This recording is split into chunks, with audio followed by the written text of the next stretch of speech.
So welcome everyone. This is First Data Test Day, live coaching for part 3 and 4. We are thrilled to be here with you again. We always enjoy this. I'm Kara Gann, Customer Engagement at Writable. Joining me is Becky Mack, Customer Success at Writable, and Kristina Smekens is the President and Lead Consultant of Smekens Education. It's always a pleasure to have her here. I'll go ahead and let Becky say hello for a second. We'll turn it over to Kristina. She can say hello, and then I will talk a few things about logistics. Yeah, thanks. Welcome, everyone. Thanks for taking time out of your evening to join us. I know Kara's mentioned several times about using the chat.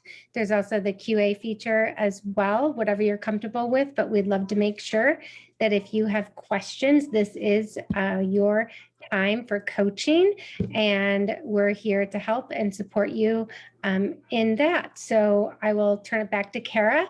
Glad you're here. And with that, we can get started. Thanks, Becky. I just want to remind everyone, and we'll have Tess put this in the chat, is that both Becky and I are available to do the one-on-one coaching with Writable. We are going to be able to show you a number of really exciting lessons that go with the work that Kristina's going to talk about.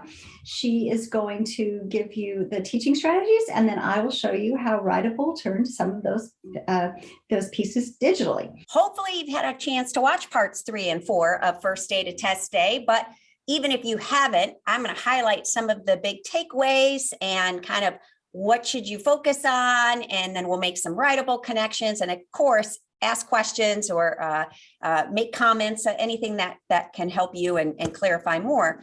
Okay, so I'm going to start with part 3. And I've got the handout here in my hand, but I'll go ahead and pull it up as well on my screen because part 3, once, starting on page 4 here, once we get to this portion, is where part 3 starts working with multiple texts. Okay, so let's just pause for a minute and kind of compare parts 1 and 2 to what we're doing tonight.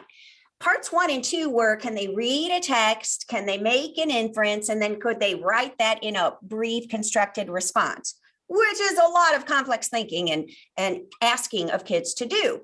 Okay, but what we're going to now talk about is, but for most standardized assessments, for most states, we've got to expect that kids are going to be given 2, 3, 4 texts. Depending on their grade level, they're going to have to read 2, 3, 4 texts all on the same topic if it's informational text, the same issue, the same concept, the same event, the same person, or they're going to read 2 or 3 texts all on the same theme and in literature.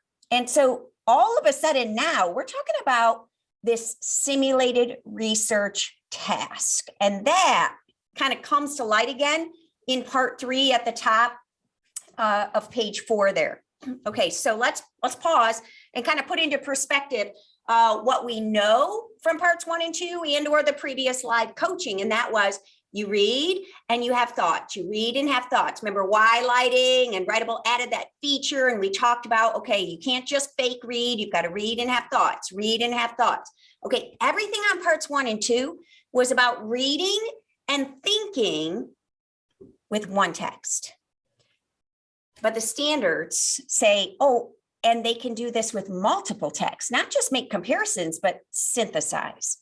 So what part 3 starts with is, how do you get kids to take notes or track their thoughts with multiple texts? And I think the biggest thing that we want to recognize from page 4 of this handout, part 3 handout, is that they have to maintain source specific notes.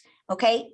In your everyday classroom, when you read something in science for a week or 2, your kids might take notes on 22 pages in a spiral notebook, and they just keep, when they fill up the page, turn the page, do the next one, turn the page, do the next one, turn the page. Whoa.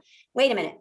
We need these kids to execute simulated research, meaning they have to know what details came from which source. And remember, it's simulated, it's all one sitting. So my point is this, that on page 4 of that part 3 handout, I talk you through how we need to make sure kids can take notes, facts, details, keywords, with their thinking voice. We can't lose their thoughts. All right. We're not going to annotate. We're not going to highlight. We're going to put our thoughts here. And so we got to keep source 1 separate from source 2. What did I learn in source 2 versus source 1? What did I learn when reading source 3, if there are 3 sources, versus 1 and 2? Because they're going to have to write. And they're going to have to say, according to source 2, or according to the poem, or the video revealed. They're going to have to identify which details came from which source. See how I keep using that word source? That's huge. We got to make sure that we don't refer to these all as stories. They're not all stories, okay? And we can't just say, according to the passage, there were 3. Which one are you talking about? That's part of what they're assessing, is that we've taught our kids how to cite sources. I'm not talking about MLA or works cited or bibliography. All they have to do is attribute it, simply calling it source 1, source 2, source 3. That's most likely what they're going to see on the test anyway. They're going to read a text. They might call it text 1, text 2, text 3, text A, text B, text C. But I bet money most of those tests are going to call it source 1, source 2, source 3. So use that language. Kids need to understand source is just fancy for a text I'm reading, a place to get information. But when they take those notes, they have to know which facts came from this source versus this source. So we need them to keep them organized, all right? Not necessarily most students' forte is maintain an organization. And so this idea of keeping them specific, organized, and sorted. And as I point out in the part 3 video here on page 4 in the bottom right-hand corner, we want them to be conscious of only writing down new and different information when they start source 2. What do I mean? I mean, everything was new as we were reading about the rainforest, or we were reading about the Civil War, or we were reading about this person. Everything was new. So we take notes and our thoughts and we're tracking it. But as you move into source 2, they will read some information that's repeated. I don't want them writing it down. Why? Tick tock, tick tock, tick tock. It takes them forever to write all that stuff down. Not to mention, we need to know what's new in source 2 so I can cite something that's only in source 2. So source 1 is called the anchor text, the main text. It's always the longest text. You write down everything you learn, but then only what's new and different gets written down in source 2. And then only still what's new or different gets written for source 3. We don't want them to have to wade through a lot of repetitious notes or make a lot of repetitious notes. We want them focused and streamlining. And you know what? You guys, this is a great reading comprehension skill anyway, that they don't read with blinders on. They read one source and they recognize all that they learned. They take it into source 2. And while reading source 2, their thinking voice says, hey, we read about that in the first source. I don't need to write it down, but I recognize it. This is good. But we only write down the facts and details that are new and different. All right. So we're not synthesizing. We're not writing essays. We're so not there yet. All we're doing is helping kids learn how to take notes on multiple sources. Okay. 3 text or 4 or 2 on the same topic or theme. Okay. Now, after you teach this, you want to give kids lots of experience with it. And I want Kara to show you what Writable's added so you can practice this with your own students. Take it away, Kara. Thank you. I am so excited to show you this lesson because this is one of the assignments that we have inside Writable. This is the elementary one. Again, we're in part 3 of this session, and I will go back and show you where to find this, but I wanted to show from the student perspective exactly what this looks like to do these sources. So here we have an activity with 3 sources. One is called Jungle Life. We've got one in Full Swing, and we have one called Hope for the Wild. So what you can see we've done is we're asking the students to read this article over here. We're asking to use the magenta highlighting tool. and to highlight at least 3 details in response to the prompt. Okay, and the prompt is explain why the rainforest is an important habitat and must be protected. So the students, they have the ability to take a look at the reading, and we can say, all right, this looks like a really important fact. So I'm going to go ahead and I'm going to highlight it. Once I highlight it, I'm going to use magenta because this is what my directions tell me to do. I'm going to go ahead and go down a little bit farther, and I notice that this is another thing. Did you know that the rainforests have more than 100 inches of rain? So I go ahead and I make that magenta. So I go through here and I select the most important details from this source. Then I can go over to my pencil tool. And when I go into my pencil tool, I notice that I have everything I've selected. I use my clipboard button. And then here is the coolest part of all. When I go into the details and I go to paste it, I have the ability to oops, I guess I didn't copy it. Hang on, let me get that. Get the copy, and then I can go over here and I can paste. There we go. And notice what happens. The color of the purple or the magenta turns out magenta here. You also have the ability to type in that color. Look at that. When I just type the word type, it turns the same magenta color. I can go ahead and pick the second article, the second source. I can highlight in the green. The most important thing, I can put this into selecting that, again, go up to the pencil and I can put it in down here. So Ashley is commenting too, and I wanted to say this. She said she's so thankful that we're using the word source versus passage or according to the article. That is so important. And see, even in our items right here, we have source 1, source 2, source 3. So that's the first part of what we've done in Writable for this. I was so excited. I wanted to show it in the student mode. So let me go ahead and go back now to the teacher mode. I'm not going to submit my assignment yet. And I want to show you where you can find this. So when you go into Explore, you click the Explore tab at the top, scroll down to where it says Professional Learning. And if you had a chance to turn last time, you'll notice that we had First Data Test Day is right here. When we click on that, we're going to scroll down to part 3, which is exactly where we are today. Now, this video right here is a little bit of a summary of about exactly what Kristina was just talking about. This is the sample lesson. When you go into the lesson, and this is for middle school lesson, so this is not the rainforest lesson, but I wanted to show you where it is. It gives you all the different details for that.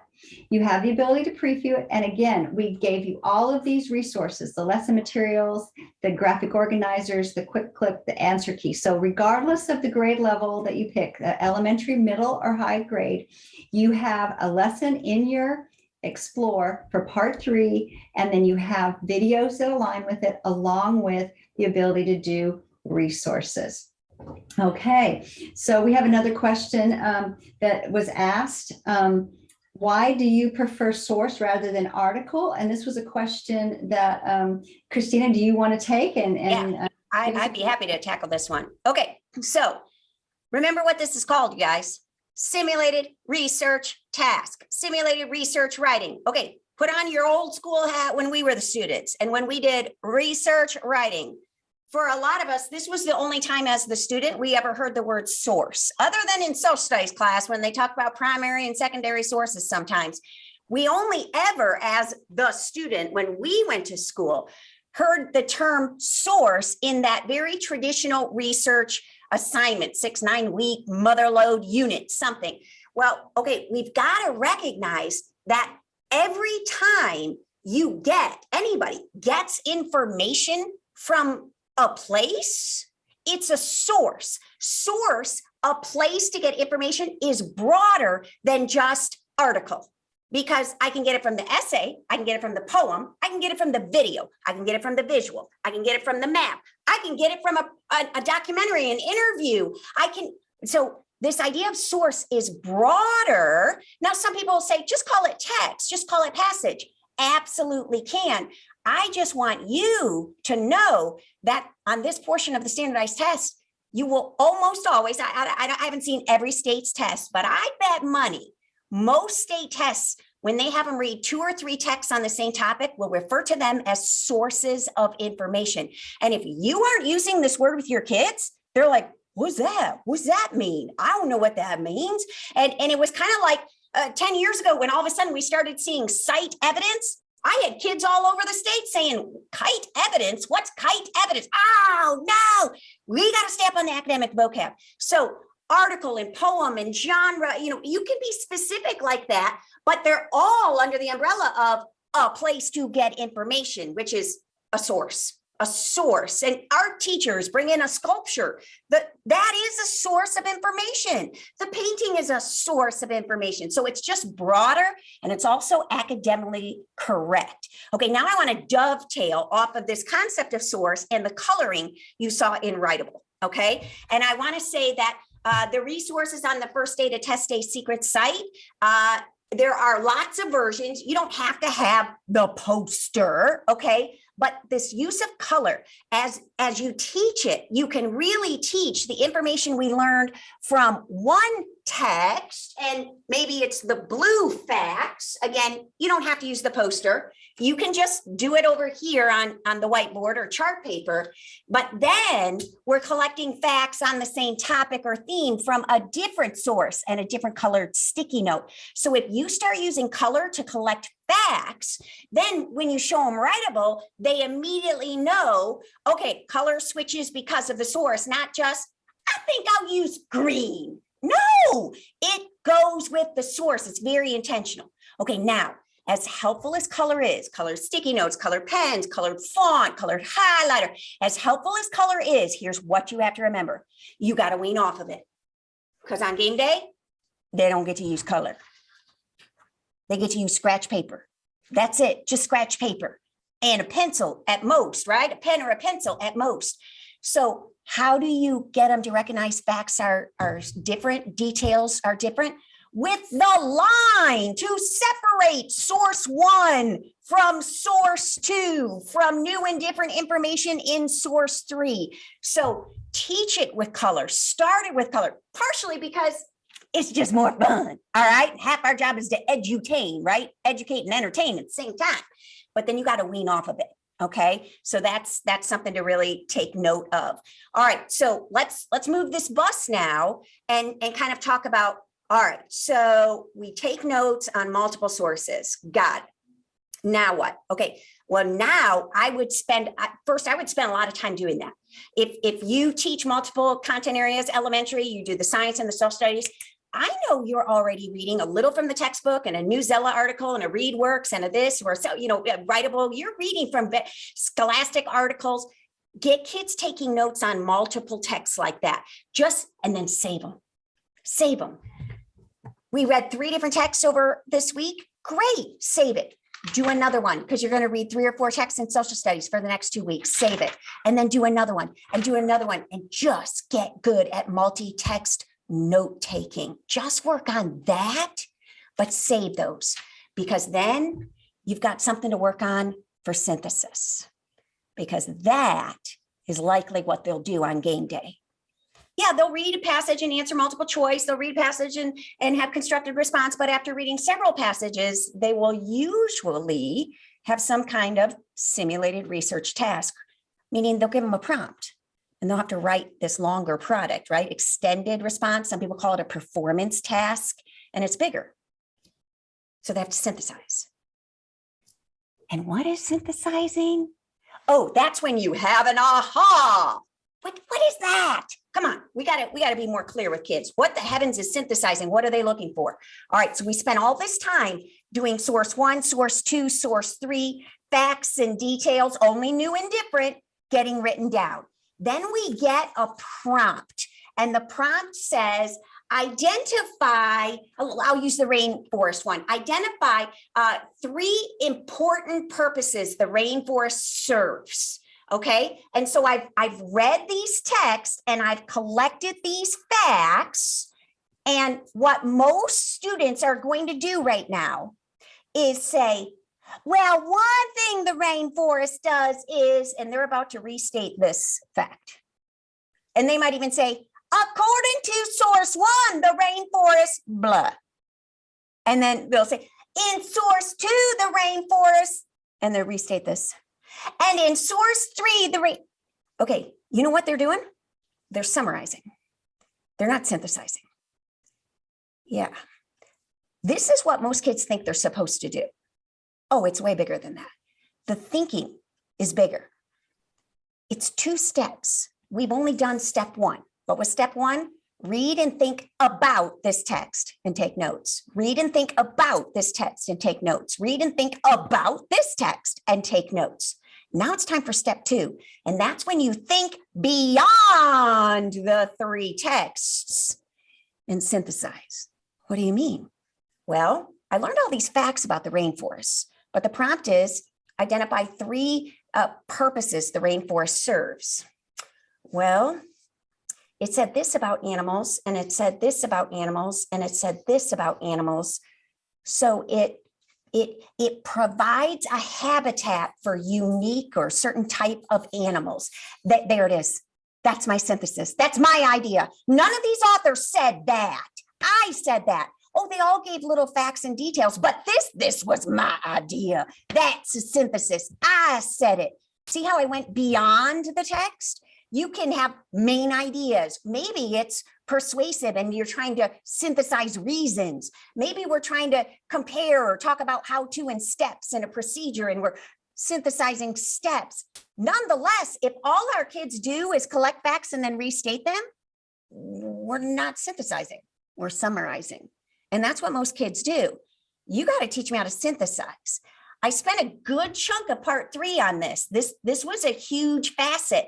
Talk through the junk drawers, and I'll go back to that here in a few minutes. But I want to give Kara a chance to show you in Writable what a synthesis, how they're accounting for the synthesis, and then I'm going to bring you back and say, now how do I teach that again? So you have the resources, but then how do I teach that again? But I want you to see step 1 is list facts.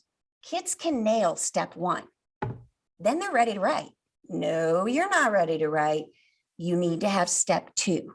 Kara, show them how you've accounted for the 2 separate steps in Writable.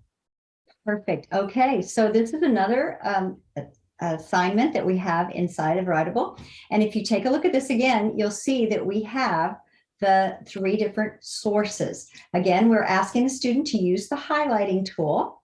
And then over here, you'll see that we have exactly like we had before, so source 1, source 2, source 3 with the 3 different colors so that they can align these 3 sources with the color of their highlights. But here's where we pause and we move them to that next step, like Kristina was saying. So we're going to synthesize. So on this tab right here, they're able to take the details that they have pulled from each of these different sources over here on the left and from this detail sheet here to synthesize and then come up with that topic. So here's topic 1, here's topic 2, and here's topic 3. So these are real intentional steps to help them move from just summarizing to synthesizing. So, and we know that's really hard for students to understand. And we know that you have a great idea, Kristina, on how you can help them understand how to teach this as a teacher, actually. Yeah. Okay. So if you're like, wow, this is like big, this is like deep thinking, they're only like 11 or 8 or yeah, I know. So we don't need step 2 and synthesizing if we can't do step 1. Just take notes on multiple texts. All right. And now all of a sudden, are you seeing the value in not copying down repetitive information? I only want to know what's said once, what's new and different. Okay. In part 3 of the video series, First Day to Test Day, which you may not have watched yet, you may not have gotten to it yet. I walk you through this idea of kind of the junk drawers and this idea of getting kids to see, I got to share my screen, getting kids to see the different facets of a synthesis and kind of how it works. And so I've jumped ahead here on that part 3 handout, and I'm going to kind of zoom in on, you can do this with shelves, you can do this with drawers, you can do this with bins, you can do it with different things. But the whole point is for them to recognize that each of these, in this case, photo, each of these drawers is a source. It's its own source. And you can't change the contents of this source. Okay. A lot of people think all we're going to do is organize these junk drawers. No, we're not going to change anything in the junk drawers. No. What we need them to do is look closely at one of the details in the picture, and they say, well, I see scissors. And maybe there are two facts, or in this case, objects in the same source drawer. I see tape. And these are both like office supplies, but that's not a synthesis. It's not a synthesis until you bring in another source. Oh, well, there's a glue stick. That's another type of office supply. That office supply right there, that label, that's a synthesis. I came up with that. I took something from one place, or two somethings from one source and something from another, and I gave it a category. That categorization process, that is making a synthesis. I added something new. That's my idea. I'll zoom in again here on these junk drawers. I see these teeth, these kind of wiggly teeth up here, and I see a deck of cards, okay? And I see ping pong balls in this fourth photo. The photo is a source of information. And so I'm like, well, these are all like games or toys. These are all things that we would use to play a game with, like supplies. Boom. You see how I just came up with that categorization? You guys, synthesizing is when you see something in individual places and you can combine them together somehow. Okay, whoa. Now, some of you are going to just dump your junk drawers and ask the kids to clean them. All right. No. You can't do that, because just like I did with tape and scissors and the glue stick, tape, scissors, glue stick. I did not actually take out the scissors, the tape, and the glue stick and put them in a pile. No, all I did was look across the three messy drawers and say, I could create this category, but all I'm actually going to do is draw a line and remind myself of my bigger category. That's what I'm going to write about. I'm going to say the one reason or one purpose that Rainforest serves is it provides a place for certain animals to live. And I've got fact. I trace back my lines. So we're thinking beyond text. We're looking across them, not to compare. We are not comparing. We are synthesizing. Comparing is a standard. It is something they might do, but it's not research writing task. Research writing task is look across and find something in common. Now, I definitely have implied with my little drawing here that a synthesis has to include a detail from each source. No, that's not true. Okay, that was just my little sample here. Let me clarify. A synthesis is when you pull a detail from at least two sources. I don't need this third detail to have that synthesis. But they're probably going to have to write an extended response with multiple body paragraphs. So they need three main ideas or three reasons, or right? Well, you got one, give me another one. Well, I see this detail and I see this detail and I see this detail, and it makes me think of another reason, purpose, main idea, step, whatever we're decoding the prompt for. So you don't have to have you don't have to have a detail from every source per synthesis. You just have to pull details from two sources for every synthesis. But most state tests end the prompt, the task itself with, and be sure to use details from all three sources, if there are three, or four sources, if there were four. Meaning, at some point, one of your syntheses has got to use source three. And something out, but you've got to use it. But you don't have to have all sources per synthesis. Does that make sense? Okay. And so this idea of we're not organizing stuff. We're seeing we're seeing common, but we're not actually going to physically move anything. And some of your kids will see categories like games and toys and supplies. Some of them will see things that are white And that's their hey, that's a synthesis. I saw things that are white. I saw things that are round. I saw things that are squishy, things you could eat, things you should throw away. They're seeing categories. And that is what you have to model. That's the hardest part, is how to look across several separate details and find commonalities, integrate, combine, synthesize. That's what that word means. And it's an idea I had. None of the authors said this. Oh, they all hinted at it with these facts. I said it. That's my aha, my new big idea. Okay, so this idea of that two-step synthesis that Carol was showing you, I love that one tab is collect the details, and then the second tab is synthesize. They should know when they finish step one and we're moving to step two. That's a really important step, because a lot of our kids do step one and they think they're ready to write. And here we go. They're just about to say, this said this and this said this and. That's summary, not going to pass. They got to move on to step two. So that tab that Writable's built in is powerful to make that delineation. Okay, I do want to honor that this is big thinking. It's big thinking, and you've got to do a lot of modeling. You've got to do a lot of thinking aloud. You've got to give them some sentence starters to execute this kind of thinking. And I gave you several in that part 3 handout on page 6, in the top right corner of that part 3, in the thinking bubble. Give them some sentence starters in that thinking bubble right here. These go together because, well, these are all about, these have to do with, it's squishy, hard thinking. So model it, help them.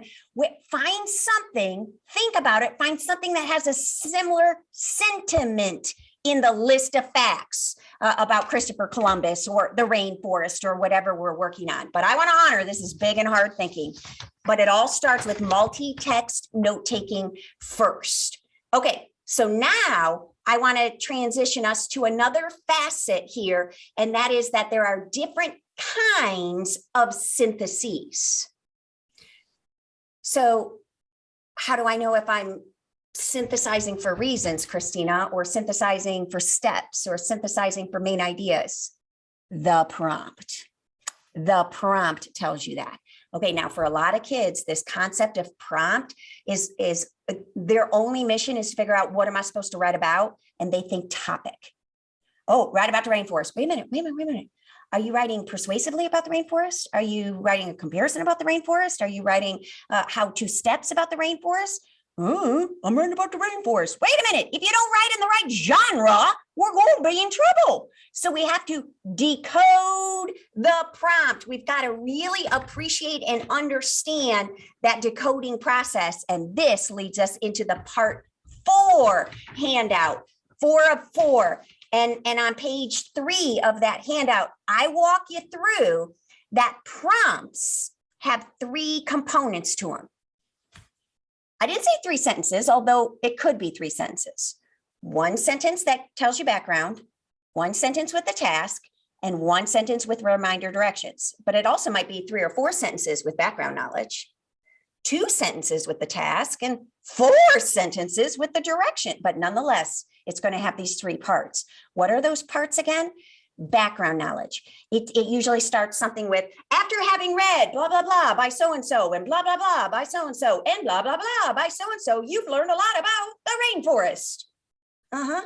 Okay, you got to think like an EL kid. You got to think like a special ed kid, a struggling slow reader who's like, what? How's it? They're buried under this 9-sentence prompt. They're buried with all what am I supposed to do? You got to let them know, you guys, the first several lines or sentences is proportionate, but that first third is just going to be telling you what you read about. Okay, yeah, I got it. And the last third, the last sentence or couple sentences proportionately is going to say, and be sure that you use evidence from the text, and you use proper standard English grammar, and you capitalize, and you have end marks and all those directions, right? Which we know. What you got to get your strugglers, your EL, and your special ed to do is laser focus in on what is the task. And it's those middle sentences. Because in those middle sentences, it's going to tell you if you're writing an informative, or are you writing a persuasive, or seventh grade, are they writing an argument? Because it's different than persuasive. And are they doing compare contrast? And are they writing letters, informative letters or persuasive letters? Ooh, because letter is a format. Letter doesn't automatically tell you the genre. All right, that's just format. And are we writing to peers? Who's our audience here? This idea of getting kids to decode the prompt is huge. It's huge. And this is where in part 4, I talk a lot about my decoder ring, and I bust it out and I say, what's the whole point of a decoder ring? And we talk about how it cracks the code. Something comes in and it's gibberish and you're like, what does that mean? Oh, but if you've got the decoder ring, you can figure this out. When it says, write an original narrative. Okay, to your average kid, that's want, right? And they're like, what's that mean? But on game day, you can't tell them what it means. Nope. All you can do is maybe read it to them again. But that's it. That's it. But if they don't know, they can't write to the prompt. So this idea of, oh, that's just fancy gibberish for you're going to write a story with characters and a problem. If it says, be sure to show similarities and differences presented in both. That's fancy for you're going to write a compare contrast. We got to teach kids how to crack the code. You've got to show them, like a lot of times they use this academic vocab, just like we were, Ashley, and you mentioned the sources piece, academic vocab. We got to use that vocab, but then demystify it, crack the code and tell the kids what the heavens this stands for. I am not saying give them a lot of prompts and have them write a lot of essays between now and game day. But I am saying I would give them a lot of prompts and ask them to decode it. If you were going to write to this, what would you write? What would it look like? What genre? What's your purpose, your audience, your topic, your format? If you know Raft, if your kids know Raft, oh man, you gotta connect to that. Kara, show them all the connections you've made on this same idea, and then show them the decoder ring resource too. All right, here I go. So this is another one of our assignments that we have inside of the course. And this is an article, a source about Bugs Bunny. Again, we're looking at this. And then here is the other really neat thing. It's called Decode the Prompts. This is something from Kristina's secret site. And it has the ring. And then you can actually see some of the clues that they need to use in order to crack the code. So looking over to the right-hand side, and they're going to be looking at Bugs Bunny. Over here, we've given them samples of different prompts that might happen just based on this reading. So if you were to look at this first prompt, it's asking them to write an informative speech. And so what we've got is this graphic organizer that helps them understand the parts of the prompt and then to see what the prompt is asking them to do. And we've talked about the RAF model. She just talked about it. So you can see role, audience, format, and topic. And then do this for a day, because we don't want to do this all on the same day. And then they have prompt 2. So again, same reading, nothing has changed. And you can look over here, and now we're asking them using the same reading for them to do a compare and contrast. So you can see right here, it says compare and contrast, kind of in the middle of that. And again, they can follow this graphic organizer. And then another day, they can do a prompt again with this same reading. And this time they're writing a persuasive letter. So again, just wanted you to see all the different ways you can use this same reading with each of these different tabs. Again, you don't have to do this on the same day. This is something that you're just going to be working on. This is a marathon and not a sprint. And then as a reviewer, it's really easy for a teacher to come in and say, all right, let's take a look at how this looks. And I can go down and I can score them. Did not do, check minus, check, check plus. And so this is on each of the prompts. So this allows me to have a quick look to see how they are doing. And again, in writable fashion, we have your resources right here. They're going to give you your lesson plan, decoding the prompt, again, answer key, the videos, 3 parts of a prompt handout. And then you'll notice here's a little summary of this entire lesson right here. And then the lesson I just showed you. So we feel like we're showing you, you don't have to wear them out with writing. There's no writing in this lesson. If you look at this, there's no writing that they have to write that. They don't have to write the speech. They have to just understand what the prompt is asking. And I know, Kristina, you're going to talk a little bit. Stay right there. Don't stop sharing. Hey, you guys, look at how many sentences that prompt is. Come on. Now, in our everyday classroom, do you give assignments like that? Oh, I might, but then I spend the next 20 minutes dissecting it, decoding it, and telling them what to do. Welcome to game day, people, where they're assessing that we taught academic vocab and how to read and decode a prompt. See, because for a lot of us, we might just give them the task sentence and that's it. Why? Because we try to make their life easier so that, wait, but we're not helping. Look at how many sentences that is. That's brilliant. That's so good. All right, stop sharing for a second, Kara, because I want to make some other quick connections here. First, your kids are immediately, when you say, what are you going to write? What's this about? Decode the prompt. They're going to say, Bugs Bunny. Okay, that's the topic. But look, every one of these prompts is Bugs Bunny. So what's different about them? And they're like, oh, that's the power in showing them the same passage or passages, but the same topic in different prompts. Rainforest, persuade us to continue to provide financial aid to the rainforest based on this article. Main ideas: if you visited the rainforest, what would you notice and take away? Imagine you're at the rainforest after reading all of these facts. Write a fictional story. What might be a problem you have in the rainforest? But every one of those was based off of the rainforest. I had an 8th grade teacher in Indiana, Jackie Bard, who took her honors kids after she'd been working with her 6th, 7th, and 8th grade on decoding prompts over and over and over. They'd come into class, that was their bell ringer. Boom, it was up there. And they're like, do we have to write those? No, I just want to know what you would write. I just want to know what are the keywords and important words. Decode each of these 3. So she'd been working on it for weeks. Then her 8th grade was finally starting to get it, particularly her honors class. So then she had her 8th graders write 3 or 4 prompts to the same topic. They were just making stuff up, but they had to write it. They had to have the background knowledge after reading blah, blah, blah. They had to have the task. They had to have the be sure to include bullets and such. And then she realized, gosh, if they can write these, they know what the keywords are. And then she saved them and gave all those 8th grade written prompts to the 6th graders, not to respond to, just to practice decoding. So she was like, I don't have time to write all these prompts. Have 8th grade do it for 6th grade. Have 5th grade do it for 4th grade. So just this idea. Now, here's why it's so important, you guys. Because if they don't write to the genre, if they don't produce the right type of product, it's not scoreable. If they're supposed to write a persuasive and they just write an informative summary, this doesn't get scored in most states. So what's at stake for not accurately decoding the prompt? The whole performance task. Okay. So Kristina, when I'm thinking about this idea, and they can decode the prompt, then we're good? No, I think there's a second facet to this, and I want to point that out. I'm back in the handout, part 4 handout. I'll go ahead and share my screen and show it again.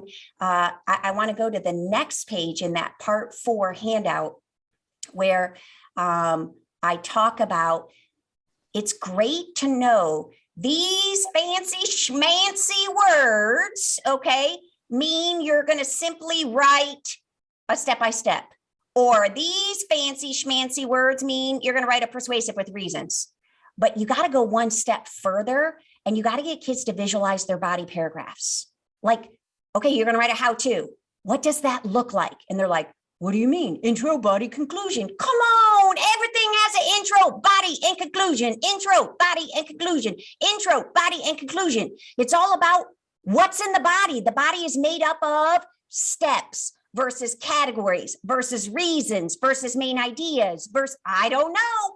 But again, this is huge. And I know kids don't know how or ingredients, what to put into a certain genre, because I can give them a prompt that says, write a persuasive letter to the principal, persuading him to let us go on a field trip this year, despite a pandemic and such. And I got half a class who's going to start their persuasive letter with, one day the principal came in the classroom. What are you doing? I'm writing my story. Everything's not a story. So this notion of you got to know what you're supposed to write and the ingredients, the meat, the facets to it. It's not just beginning, middle, and end or intro, body, conclusion. Okay. So decoding the prompt is, yeah, these keywords mean I'm going to do this. And so if I'm going to do that, then the body paragraphs would include this kind of info. Bam, that's building kids' confidence. And you know what we didn't do? Just as Kara said, we didn't just give them a ton of essays to write and write and write. You don't want to burn them out. You don't want to burn them out. You want to build them up and give them that confidence. Okay. All right. I want to touch on one more piece here. And that's the idea that I just put a big emphasis on those body paragraphs, but you can't get to the body if they don't write the intro. And that's where some of them will stall. They've read the passages. They took the notes. They know what they want to say.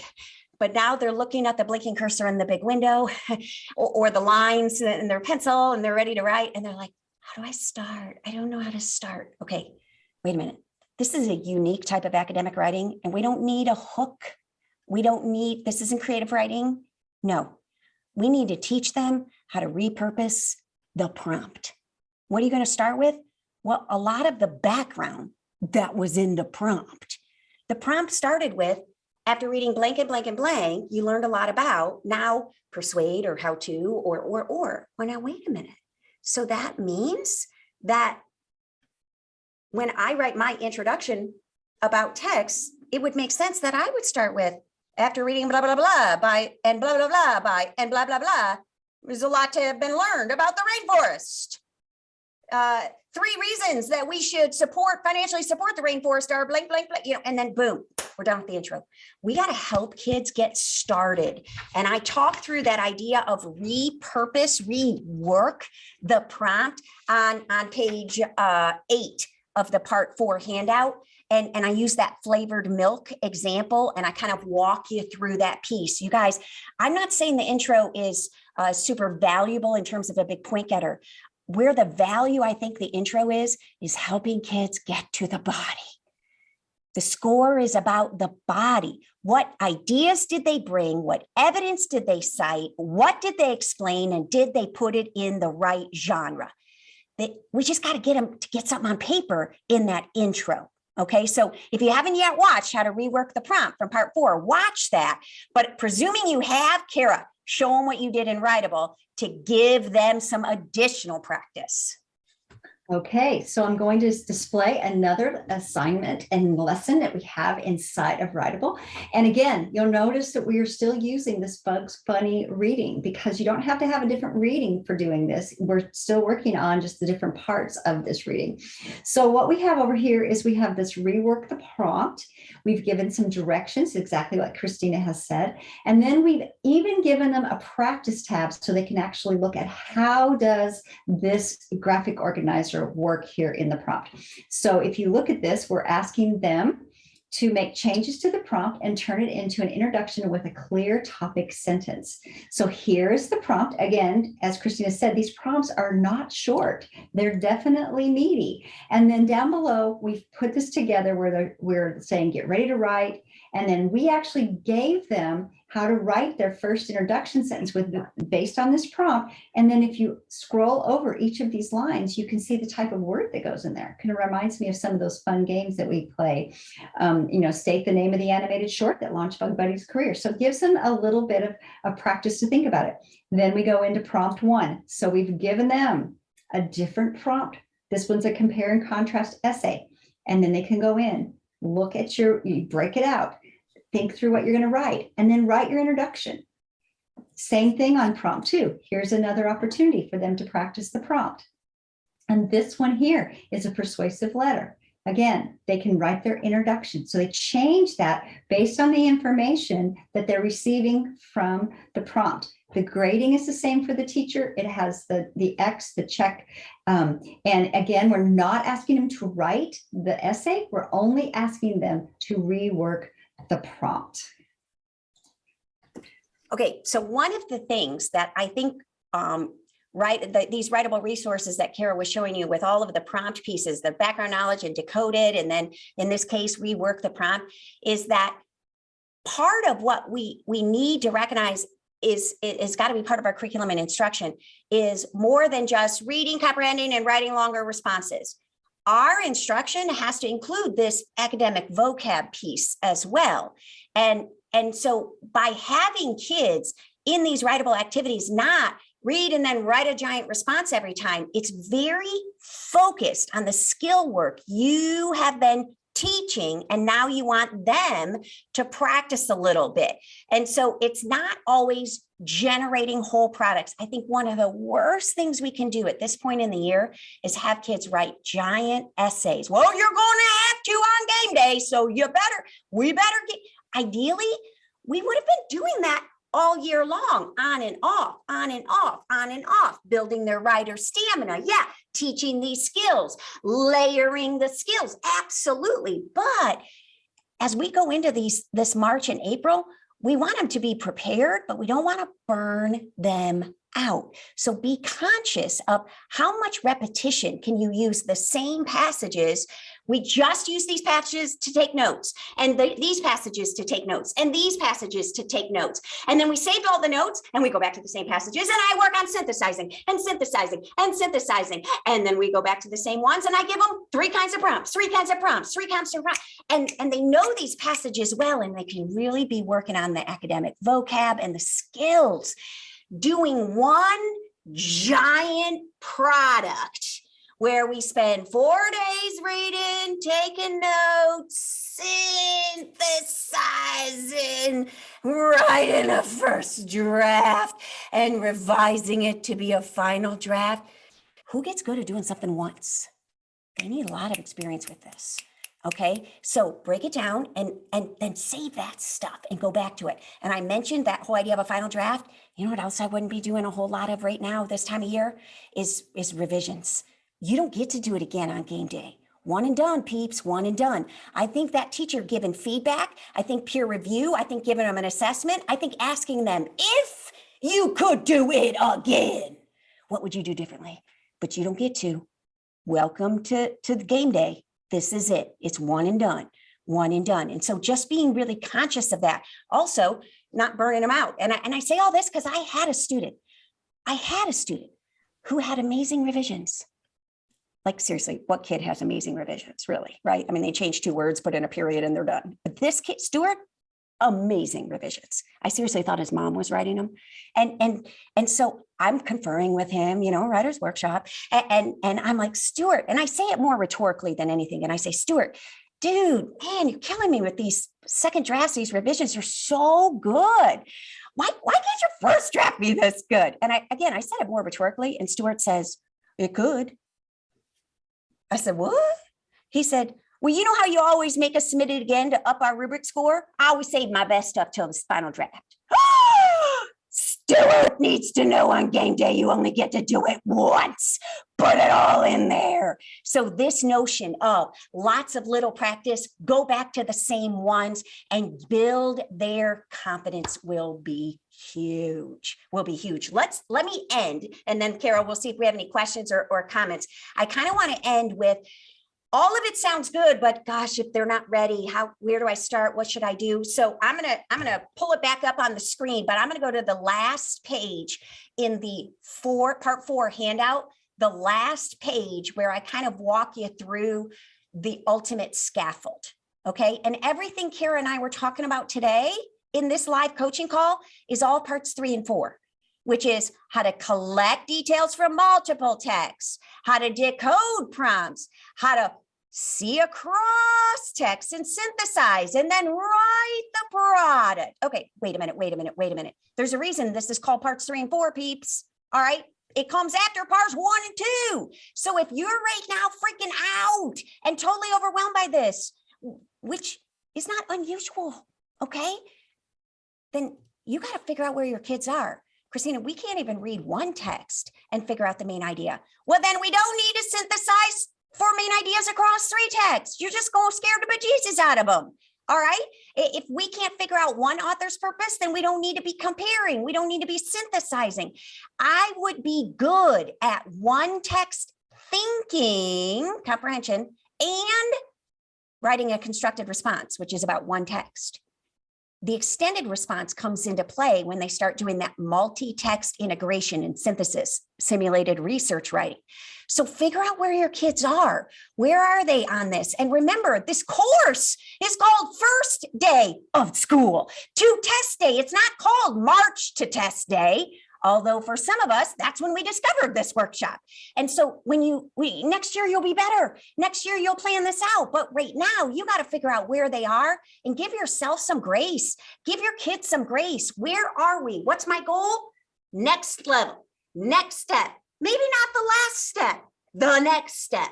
All right, so figure out where they are, because if they can't do one text, they can't do 3. If they can't do constructed response, they can't do performance task, extended response. So let's build them up incrementally. And again, plan ahead for next year and start this first day to test day. You guys, we're not teaching to the test. The test is assessing the standards we should have taught. And so I need the whole year to teach those standards. And then on game day, that's what they're assessing. Okay. So give yourself some grace. Where are they? Use that last page of part 4 handout. Where are they? Go the next notch, go the next level. And if you can go a level after that, keep going until game day. Yes, that's great, Kristina, because it's really important for everyone to know that they have access to all these materials. They have access to the coaching with the Writable team. They have access to ask you a question by going into the secret site. They have access to the videos. They have access to the assignments that we have. They have access to these videos if they miss this and they're watching it now, and they missed the live session. So we have all of these things ready for you. We really want your students to be successful. And if you haven't figured that out, we're all super passionate about writing and super passionate about bringing these strategies together for students. So I hope everyone has a wonderful night, and we're looking forward to working with all of you.